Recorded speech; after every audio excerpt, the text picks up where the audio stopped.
Holy shit. Kelsey Harris pleads the Fifth Amendment right on the stand.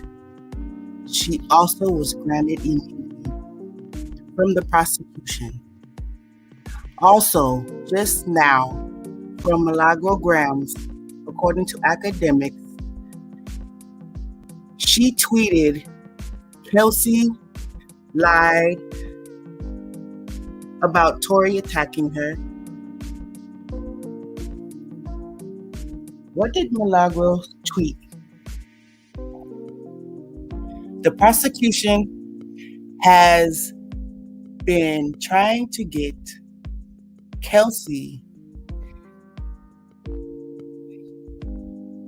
to stick to the script that Kelsey was hit by Tory and all kinds of shit.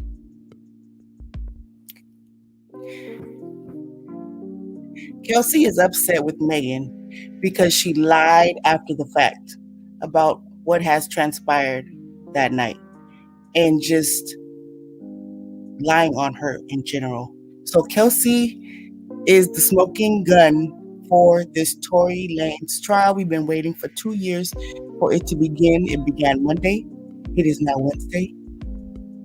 Yo, I am flabbergasted. Let's go to academics page. She was on the witness stand today. Kelsey is testifying today, and she don't have blanket immunity, I guess. But okay, let's figure out what the hell is going on, you guys. Kelsey said she never saw Tory shoot Megan. That's what she said. Yo,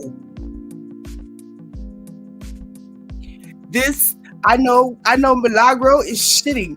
She is pissing. Yo, she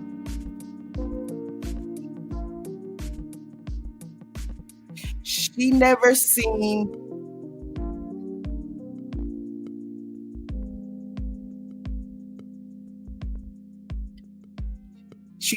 Tory pull a gun.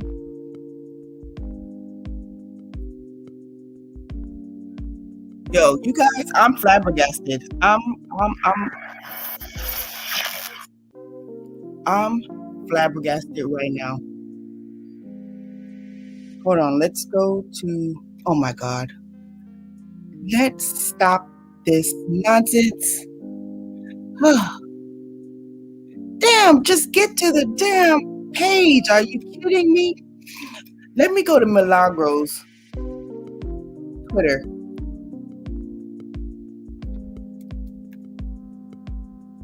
This is so breaking.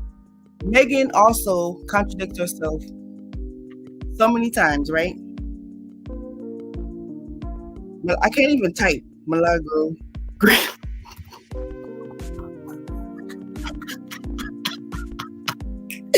Milagro-Grams Twitter. Yo, and the messed up part is I can't get in my Twitter on my other page. Oh, I have to get this. Oh my God, I cannot breathe, guys. You guys, this girl is trying to get this man to go to jail. Kelsey also said Megan hooked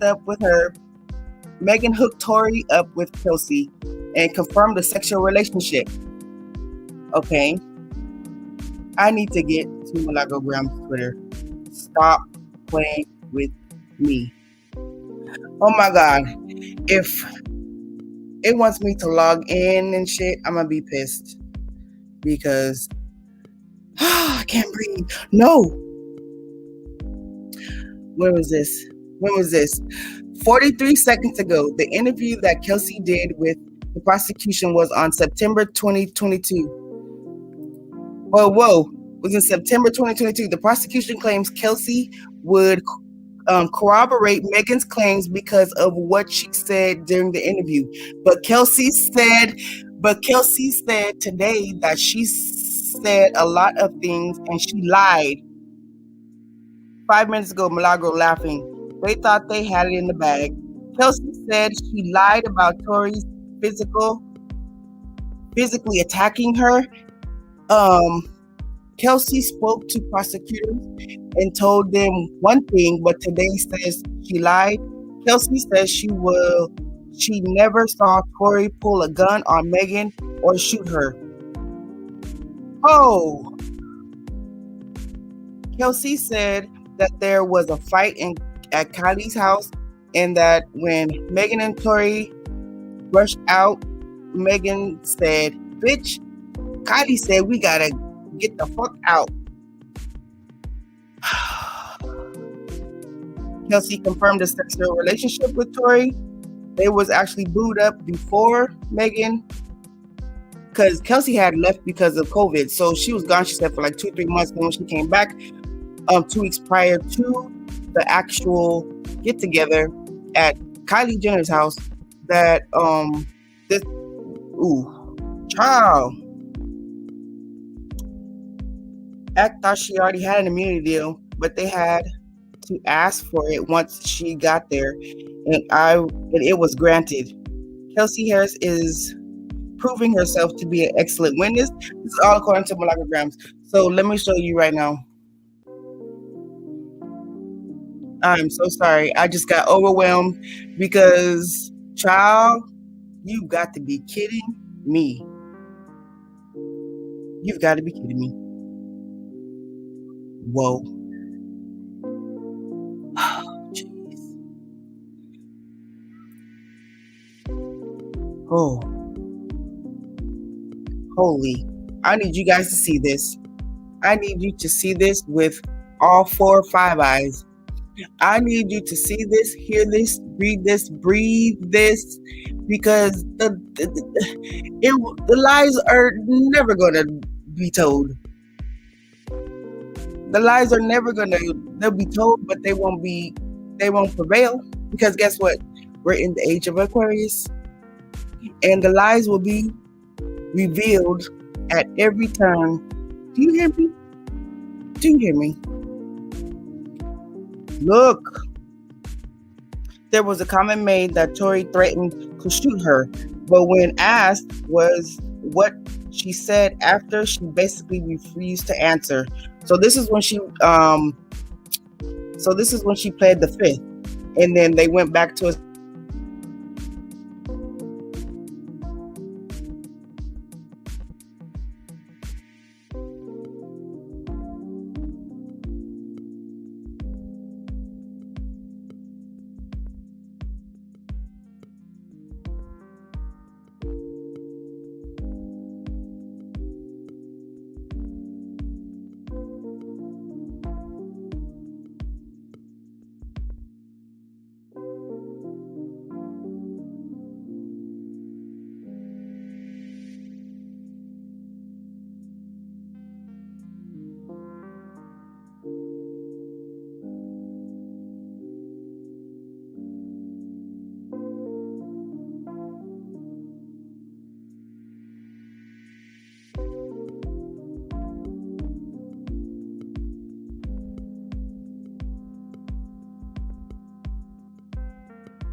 catch you up on the rest of Kelsey's testimony.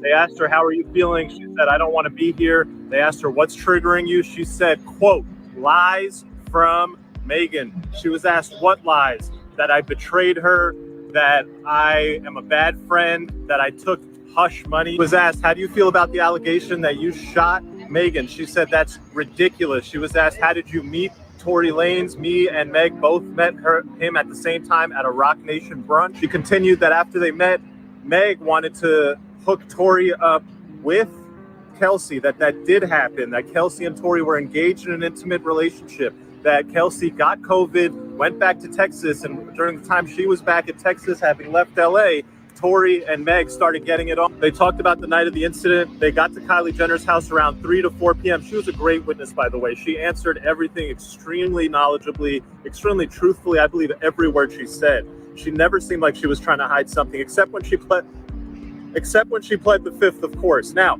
she's clarified this was not a party. Those were just people hanging out. There was maybe 5 or 6 people before Tory got there. There was a lot of alcohol. She said at one point she did pass out. When she woke up, Tory was there. They were all in the pool. They were having fun. She confirmed a lot of the speculation. Tory was hooking up or trying to hook up, flirting with Kylie in the pool. Meg was very agitated, trying to leave with Tory. Tory did not want to leave. She contradicted Meg's testimony. Meg said, I don't remember ever leaving once and then coming back.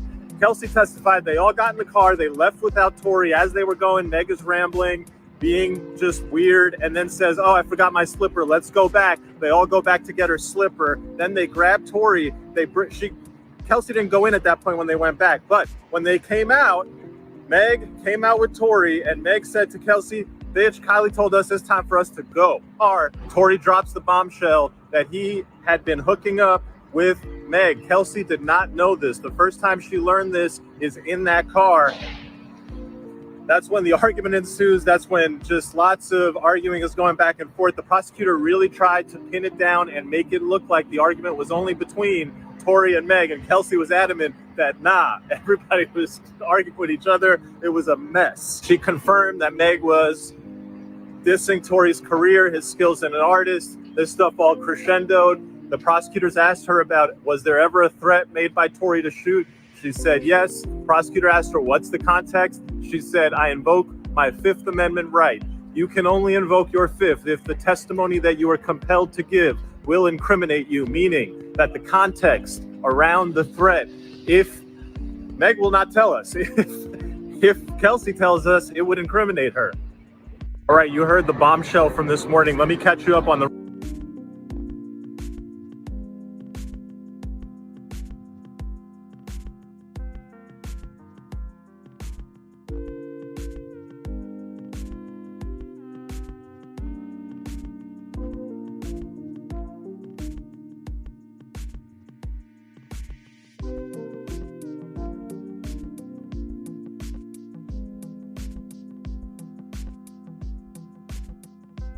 room very quickly. I sat at 12 o'clock directly in Kelsey's line of vision. I watched her and it gets crazier. We are on a 15-minute break. Got to get back into the courtroom very quickly. I sat at 12 o'clock directly in Kelsey's line of vision. I watched her testify. I watched her deny that Tory threatened to shoot her. I watched her confess that she lied to the police when she said that. The reason why she was lying to the police, the investigators, is because she wanted to protect herself. OMG. The rest of the testimony that we just saw in the after lunch session was a prosecutor holding on for dear life to a recording between her, a police investigator, and another LA County prosecutor, and Kelsey, and just replaying that recording and saying, Kelsey, didn't you say this? And Kelsey saying, I did. Kelsey, is that true? And Kelsey saying, no, I lied. Did the LA County prosecutors give Kelsey immunity? I think so. They did, didn't they? That's what I reported this morning. That's what I saw in this courtroom. Does Kelsey sound like a believable witness? No. Is Tory Lanez accusing her of being the shooter? Yes. I'll tell you something. That jury, most of them, it looked like they had their mind made up. I don't know which way, but they saw that person say that I lied about all that to protect myself. They're going to hear that there was gunshot residue on her. And it gets crazier. We are on a 15-minute break. Got to get back into the courtroom very quickly. I sat at 12 o'clock directly in Kelsey's line of vision. I watched her testify. I watched her deny that Tory threatened to shoot her. I watched her confess that she lied to the police when she said that. The reason why she was lying to the police, the investigators, is because she wanted to protect herself. OMG. The rest of the testimony that we just saw in the after lunch session was a prosecutor holding on for dear life to a recording between her, a police investigator, and another LA County prosecutor, and Kelsey, and just replaying that recording and saying, Kelsey, didn't you say this? And Kelsey saying, I did. Kelsey, is that true? And Kelsey saying, no, I lied. Did the LA County prosecutors give Kelsey immunity? I think so. They did, didn't they? That's what I reported this morning. That's what I saw in this courtroom. Does Kelsey sound like a believable witness? No. Is Tory Lanez accusing her of being the shooter? Yes. I'll tell you something. That jury, most of them, it looked like they had their mind made up. I don't know which way, but they saw that person say that I lied about all that to protect myself. They're going to hear that there was gunshot residue on her. And it gets crazier. We are on a 15-minute break. Got to get back into the courtroom very quickly. I sat at 12 o'clock directly in Kelsey's line of vision. I watched her testify. I watched her.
Saw him shoot you, right? You're back with her.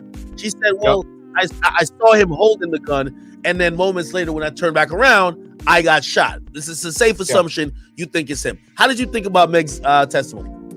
Well, she did what victims typically do. Whenever you put a victim on the stand, your goal is to get the jury to feel sorry for you. You want to be the biggest victim you possibly can. And the thing that she has on her side is, number one, she's a female, and number two, she's a black female. And the jurors, right, mostly from what I understand, are mostly females. So yeah, what she's trying to do is appeal to them, like, listen, I'm the victim here. You know, he shot at me. It was a crazy situation. I may have had my back turned, but I'm telling you, I saw him even though I was intoxicated and I didn't really know what was going on. So her goal is to give an emotional testimony, right, to draw on people's feelings versus facts. And by the way, Myron, also, I don't know if anyone can help you do it, but your notification, I think I'm hearing your they're probably adding yours. No, go to the settings in the.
quick. your server. It's in your server. You gotta go to your server settings and then turn them off like that. Did I fix it? Do y'all still hear anything? Nope. No, we don't. I don't hear anything anymore. I think I might have fixed it. Perfect. Okay. Also, Ak, one thing. Yeah. I apologize. There was somebody that messaged me saying that you need to check your private messages. Yeah. Okay. All right. Any particular private message? Scamarella. Okay. All right. All right. Listen. Sorry about that, Ak. So what we're talking about Megan Thee Stallion. Okay, so let me break this down real quick, just so y'all kind of understand. I'm a former special agent of Homeland Security Investigations. I've been to state trials. I've been to federal trials. I've done it all. So the job of a witness, and I know this because when you have witnesses on your case, whether it's the prosecution or the defense, is your job is to convince the jurors that you actually are a victim. So you have to give heartfelt testimony to appeal to their emotions versus necessarily reflecting facts. If the facts are on your side, then use that to your advantage. But your job is always to pull at the heartstrings, okay? So what Meg Thee Stallion successfully did was she went on there, played the victim, cried, tried to put the people in her shoes, which is her job as the victim. And since she's the star witness, she's trying to go ahead and garner some type of sympathy from the jury, right? The fact that she's a female, the fact that she's African-American, all these things play into her being able to take the victim role and play to it to the best that she can. And then obviously, right, she has some things going against her. She has contradictory testimony. She has, bullet trajectories and other type of evidence that doesn't necessarily align with what she said. And she was intoxicated. So she had to do her best to kind of come off as the victim. Now, going with Kelsey's thing, right? I know from what I understand, she took the Fifth Amendment on the stand, which is a huge red flag. The Fifth Amendment, guys, basically protects you from incriminating yourself, right? And you can only invoke it if you are potentially, if you could be prosecuted for a crime. So the fact that she was a state witness, right, for the prosecution, if I'm not mistaken, and then she went ahead and took the fifth is a big red flag because she knew if I tell y'all the truth, I am more than likely going to incriminate myself for some other type of crime, okay? Because when you go on the stand, guys, they put you under oath. And when you're under oath, you cannot lie. If you lie, you basically perjured yourself or can get hit with false statements, whatever it may be. This is a state case, so it's just going to be perjury, right? So, and I knew this from before, right? And I had predicted this before when I read the police report that there's no way Tory could have been the shooter. It just didn't make sense.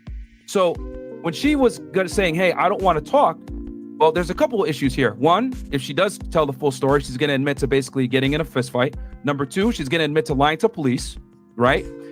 Impeding an investigation, and which is the news that's coming out now, is that allegedly she was the one that shot. So all these things, right, are things that can get her jammed up and incriminate herself in the future. So her taking the fifth on the stand, right, is a big red flag because you can't take the fifth unless you're culpable for some type of criminal offense. Hey, do you okay? So, and by the way, there's so much to unpack. By the way, we won't probably get another break. I mean, what we need to. Yeah, no. Well, we're gonna take our time with it until we get another break in court where we get a bunch of flurry of updates. Sure.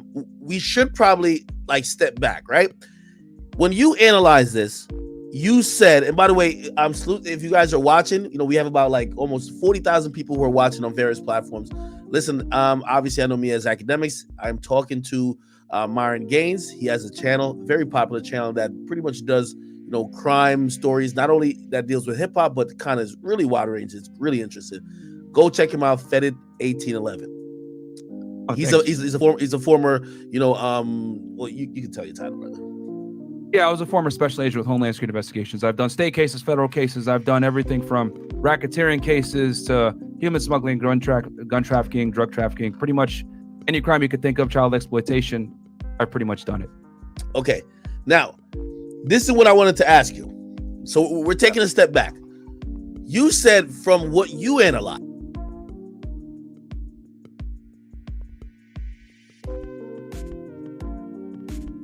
possible that Tory was a shooter. Okay. We've been working on a bunch of theories, and a lot of times with me, I'm working on maybe this is a theory, right? So let me give you a theory. I've always said that there's a struggle for the gun. Yeah.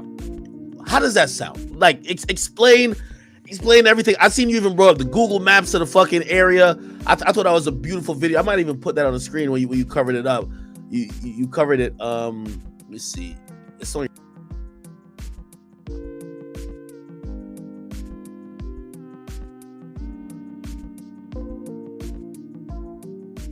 channel. No. Yeah, But- if you just type in 1811, it'll come right up. It's at the top of the thing, the Tory Lanez thing, and yeah, I mean, I have the police report in front of me right now. The biggest thing that kind of was a red flag was the gun was found in the front seat, guys, and that's where Meg was originally sitting. Under, and it was under a handbag. What do you make it? Well, okay. Now I'm gonna play devil's advocate, or I'm gonna play. Okay, I'm the prosecutor. Well, okay, Meg was sitting there initially, but when Meg got back in the vehicle, was she sitting there? Did she return to the same seat, or did they switch positions? Well, the thing is that I think when the police pulled them over here, let me look at the report right now. When the police pulled them over, and then the other thing too, I want to say while I pull this up, was originally she told the police, I stepped on glass. And when the doctor, right, looked at her injuries, he confirmed that it was, and I'll read it right now for you guys. He was transported to Cedars-Sinai and was treated by Dr. Lafredo for lacerations to her left foot. Dr. Lafredo confirmed laceration due to stepping on glass. So if she was really shot, you would have been able to see the discrepancy. You would have seen cell casings. You would have seen, oh no, this is not indicative of lacerations from glass. This is you've been shot, right? And this is what she originally told the police because, I guess she maybe didn't want to get Tory in trouble or anything like that. But even the doctor confirmed, yeah, this looks like glass lacerations. So that was a red flag. And then let me go ahead and look back at the report on that part on who was sitting in the seat. But sorry, did you say there was something else you was going to ask? Yeah, no. I guess I'm asking that question because I have a whole theory